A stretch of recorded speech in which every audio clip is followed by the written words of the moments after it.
नमस्कार मित्रांनो, आज मी आपल्या समोर घेऊन आली आहे सुरेश भटांची मी कुणाला कळलो नाही ही कविता।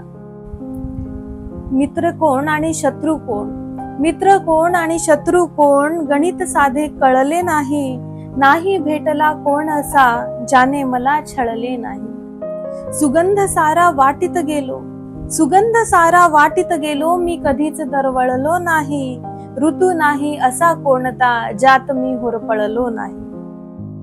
केला सामना वादळांशी, केला सामना वादळांशी, त्यांच्यापासून पळालो नाही, सामोरा गेलो संकटांना, त्यांना पाहून वळलो नाही। पचवून टाकले दुःख सारे, पचवून टाकले दुःख सारे, मी कधीच हळहळलो नाही, आले जीवनी सुख जरी कधीच मी हुरळलो नाही। कधी न सोडली कास सत्याची, कधी न सोडली कास सत्याची, खोट्यात कधी मळलो नाही, रुसून राहिले माझ्या अगदीच जवळचे, रुसून राहिले माझ्या अगदीच जवळचेच, पण मी कुणाला कळलो नाही, पण मी कुणाला कळलो नाही। थँक्यू।